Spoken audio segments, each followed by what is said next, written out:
If you don't share and you actually believe that that's true, this is like the doctor who knows you have cancer and he's like, I'll just tell him he has a cold.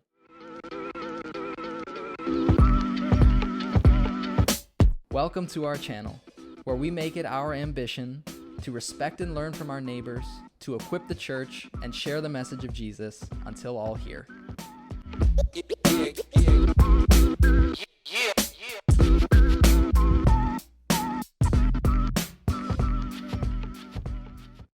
How often have you heard in religious conversations someone say, well, what's true for you may not be true for me, or it may not be true for others?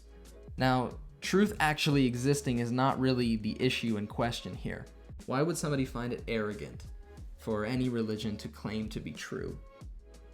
Well, okay, so I think at the root of it is what people may not realize when they're saying that people come across as arrogant by affirming what, let's say, their religion, it's the truth. I think it's because really underlying it, people think religions are really not about truth.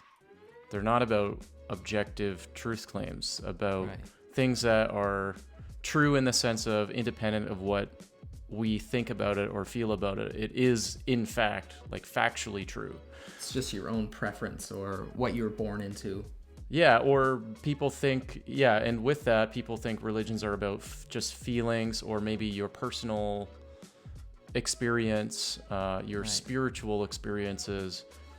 And, religions do involve things like spiritual experiences, but every religion is claiming things to be reality, making claims about reality that are independent of what any of us think or feel about it. It either is that way or it isn't that way. So I like to use the analogy when talking to people about this of ice cream and medicine bottles. So in other words, people think that religion is, to put it this way, is more like ice cream, where ice cream you got lots of different flavors of ice cream, and people think, well, I like chocolate ice cream or you like strawberry. Right. And if religion is basically like that, this is subjective truth. So this is just more like what I prefer or feel.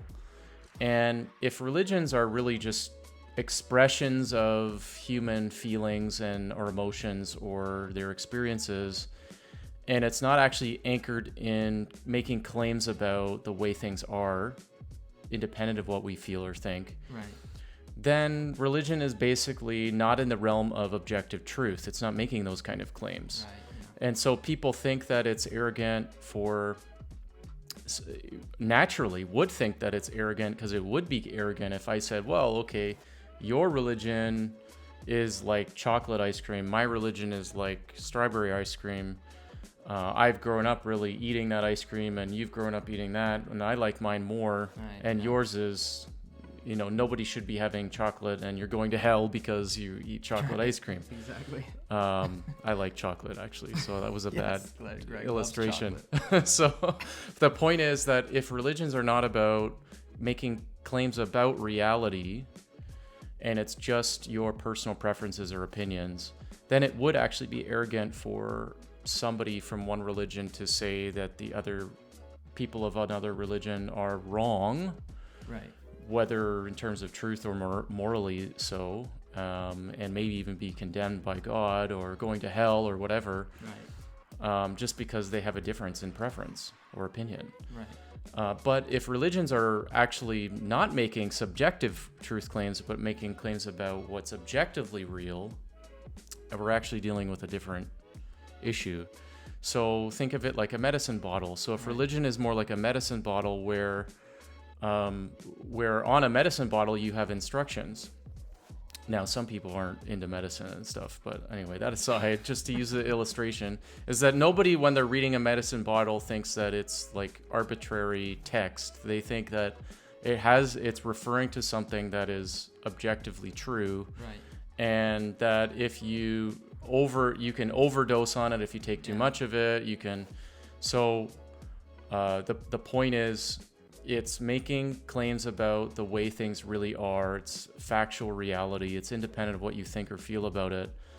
And so if religions are making claims like that, then it does actually matter what they're saying. And it's not arrogant. Why would it be arrogant if somebody was making claims about factual reality? Now, what could be the case is the person is incorrect with what they're saying about reality. Right. So, but that's to be incorrect. Like, somebody could be incorrect with being an honest person and aiming to get the right answer to something, but end up having getting to the wrong conclusion. Right. Yeah. Their intentions behind it are pure. They are trying to live their life in accordance to what they know to be objective truth and objective reality. So when we look at religions like a medicine bottle and not like ice cream, a preference, we can really illustrate it in that every religion answers 4 questions. They answer the question about the nature of God. What is God? About the nature of humanity. What is humanity? What is humanity's problem? And what is the solution to that problem? Every worldview, every religion, even like secular worldviews, answer these questions. Now, every religion, by answering these questions, are making truth claims. Well, they can't all be true, can they? Right. Well, especially when we're talking about objective truth, no, they're not going to be. They're like the 4 questions. All religions are tackling those 4 questions, and they're going to answer them very differently. That's right. Now, some of them have some commonalities in it. It's often said is that people often claim about religions they're all basically the same. They're not really that different. Right. And usually people when they're saying something like that, they mean they're often people will talk about ethics. In other words, we all basically think we should be compassionate people. We think, the Buddhists will talk about compassion. Christians will talk about loving your neighbor, as Jews would as well, and so on. Like, we can go through, in other words, be respectful to people, be kind to people, be compassionate, be charitable. All of these, I would say, kind of fall in the ethical category, our conduct and what we're supposed to do. That's actually not really what religions are primarily about. All the different religions, major religions out there, are making different claims about reality. Right. What is God? Or is there a God? Right? And so obviously, yes or no to that. And then what does that mean when we say, what is God? Is God impersonal, like a force or energy, or is God a personal being? Is he tripersonal, or is he Unitarian? Is God the same as the world around us? In other words, is he in the created order and infusing everything? Or is he transcending it? Is he beyond it? And so on. So that's just like the first question. The second question is about what is humanity? So we can be thinking about, well, obviously how we answer the first question about what is the nature of God, and if there is a God, how we answer what is the nature of humanity is actually related to that. So in Hinduism, the statement is often said that Atman is Brahman. Atman is like the essence of the human person, the soul. Is Brahman. Brahman refers to like the divine being, and divinity in Hinduism is more impersonal than say in Islam, Christianity, and Judaism. So the nature of the human person is actually defined in relationship to how one religion defines the divine. Right. So they're actually all intricately connected, and when you redefine one thing, it actually affects the others. Right. So then you go to, okay, well, what is God? What is human being? What's human nature? The third one is, what's the problem that humanity has?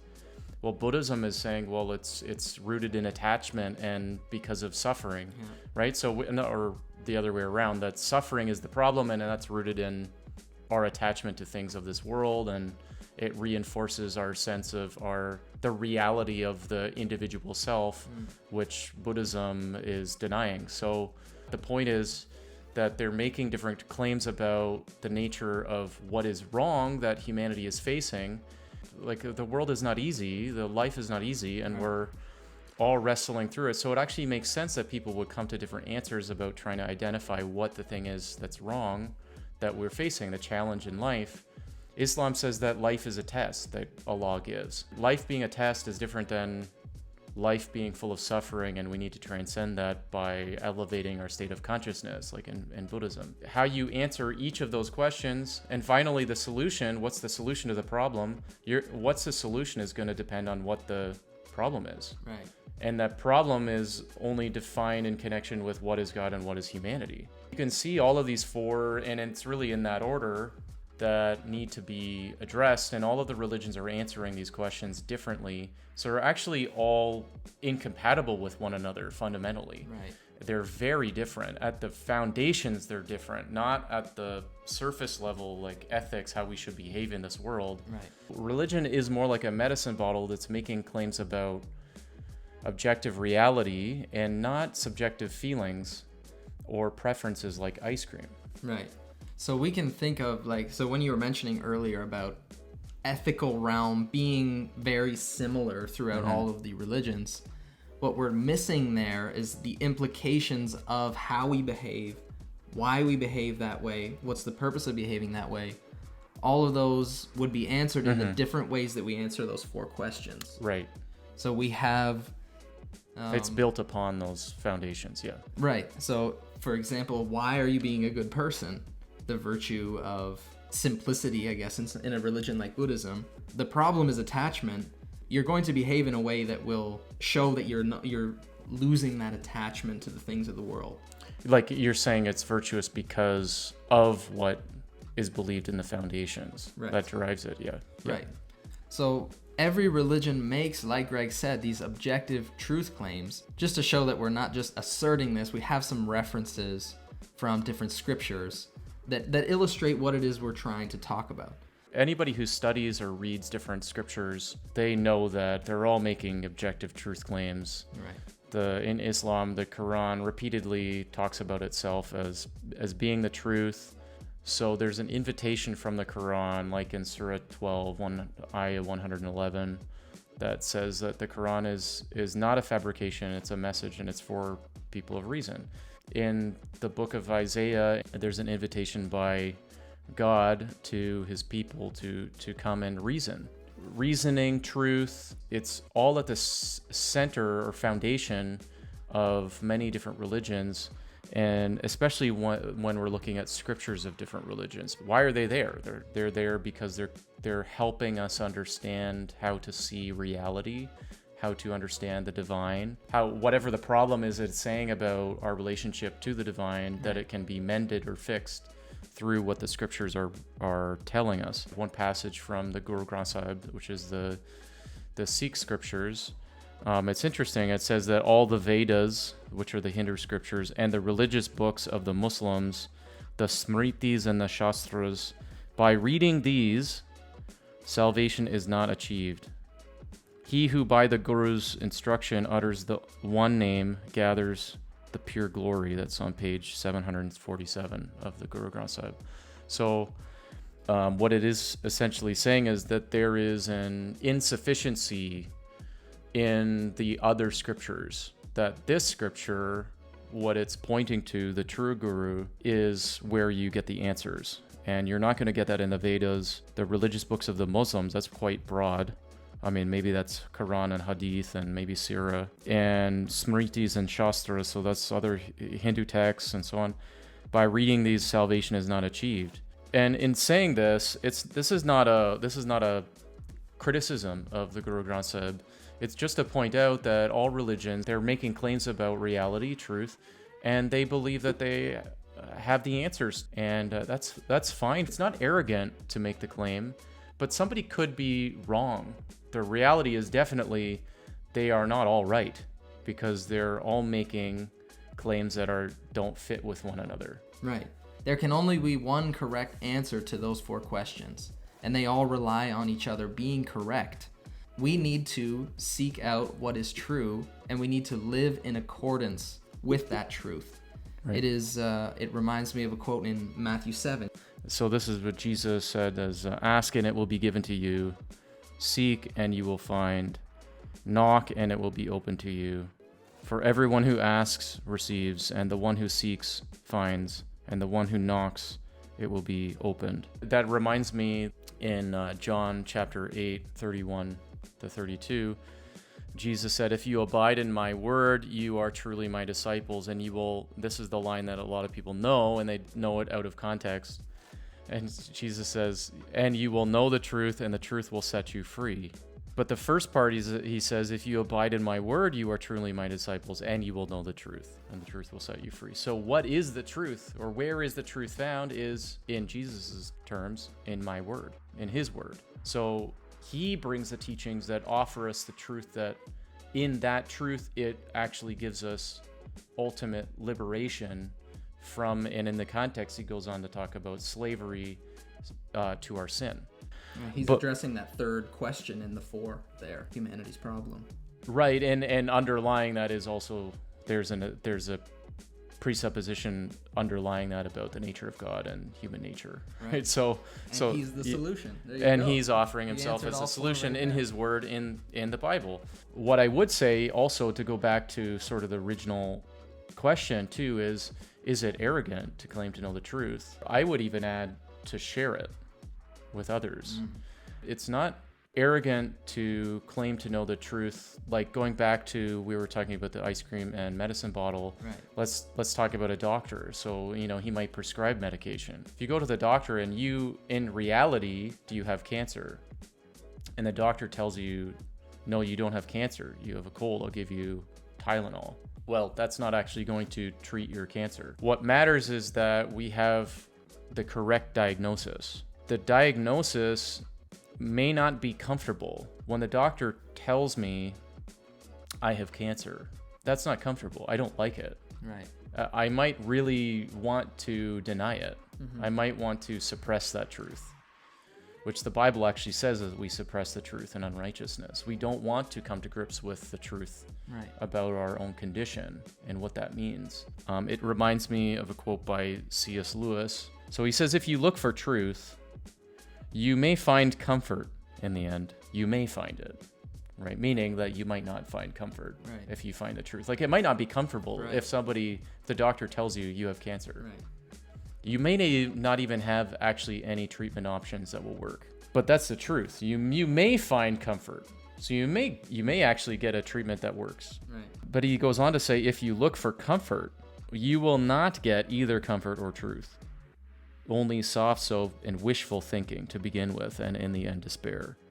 So if what I'm after really is not truth, if all I'm after really is to feel better, to cope, that's not anchored in truth. So it's actually not ultimately going to give me the long-lasting comfort that I need either. So given that every religion is actually, I would argue, diagnosing the problem differently. Right. And for the doctor to say you have cancer, he's claiming to know the truth that's objective about your condition. Right. Is the doctor arrogant? That's not arrogant of him to say that, especially if he's basing it on evidence. People might think that religions are not based on evidence or good reasons. And sometimes people believe things and they don't have good reasons. Actually, sometimes people believe true things and don't have good reasons for believing those true things. That's actually an interesting question. But the point is, I would say, coming back to, is that it's not arrogant simply to claim that you know the truth, nor is it necessarily arrogant to share it. If you held a perspective that you somehow came to the realization that everybody had some terminal problem, like everybody had cancer, but somehow you stumbled upon it, and then now you want to share with others, but actually everybody else doesn't even recognize that they have cancer in the first place, you would probably want to offer them the cure, but you'd also have to help them to understand the problem. That's actually really what biblical Christianity is teaching, is that we have a problem that pretty much everybody is suppressing and not wanting to acknowledge, and that we're offering the solution that's life-giving to that, an answer to that problem. But actually, that's really what all religions have on offer, is a diagnosis and a solution. But some people in different religions don't actually, and I wouldn't even just say other religions, even Christians, don't actually share about what they believe to be true. Everyone, anything that anybody believes, they're affirming to be true. That's the nature of what a belief is. Like, nobody believes something because they think they're wrong, right? They believe it because they think it is in fact true. Ultimately, we should share with others, especially if we think there is something wrong and we have what will help answer that. I'm reminded of Penn Jillette, who's an atheist. He's a magician, like an illusionist. Tells of how some Christians would come to him after his shows and stuff and approach him at his table and would share the gospel with him, which is the biblical message of salvation. And, ultimately you can be saved from hell and you're going to hell if you don't, etc. Right? So like very unpalatable, it might seem, right. But he said, I really appreciate that Christians tell me this, because what it shows is actually they care. If you don't share and you actually believe that that's true, this is like the doctor who knows you have cancer and he's like, I'll just tell him he has a cold. And it's actually unloving not to share the truth. Right. Even though the truth is uncomfortable. Right. We would submit to you that not sharing the truth or what you believe to be the truth is the actual act of arrogance. So when we come across our Muslim neighbors, when a Jehovah's Witness comes to our door, we have a great sense of respect for them in their actions. What they're doing is they're so convicted that they have the truth, that they want to share it with you. And our goal here with starting this channel and sharing these messages is we want to encourage dialogues around the truth. We encourage you, go reach out to your neighbors, to your coworkers, to people in your family. Talk about the truth. Share your reasons for why you believe what you believe and why you believe it to be true. Just like Greg said, it's like we see the terminal diagnosis for every human, and that's death. We firmly believe we have the cure to that. That's where our sharing comes from. And when we can get past this superficial question of is it arrogant to know the truth, you can have some real important dialogues with people that you really care about. Truth and love are inseparable. You love someone, you tell them the truth. Yeah, I just one last thing as I was thinking, often I engage a lot of the people in the Muslim community, and I try to set up conversations we can have where we talk about the Quran and the Bible, right? And I read both. I try to read other scriptures and try to understand. It's not simply to just share this one perspective I have. That's why I really value exploring and trying to understand. We should first really try to accurately understand, not to straw man the other side, and then to respectfully engage. They wonder like, why do you want to arrange conversations? I say, well, look, you and I, we both believe we have the truth. Right. And you believe, according to the Quran, that you have the truth that I need, that I'm not believing in. That's right. Yeah. Right? And I believe the same, but not about the Quran, but about the Bible. Obviously, we're not both right. Right. Because they're making claims that are contradicting one another, and they're offering a different solution. So I would just think where I'd want to end this video is to encourage people to talk with other people. Don't just talk about the day-to-day, but talk about substantial issues of life, because look, we only have so much time to try to come to figure out all of these questions, those 4 questions. Isn't it great if we can do that in conversation with others, learn about other perspectives, but not simply so we can say, kumbaya, we all believe the same thing. Right. We obviously don't. But that actually challenges me, because I really believe that if we have the truth, then let it be scrutinized and try to hash it out with people in love and respect. And wouldn't it show actually I have better reason to believe what I do if it stands up to that scrutiny? So is it arrogant to know the truth? Absolutely not. You have a duty to know the truth and share it with others. Please share this video if you found this helpful, and remember to like, subscribe, and hit the notification bell if you want to see more like it. Until next time, keep learning, keep loving, and keep sharing until all here. Yeah.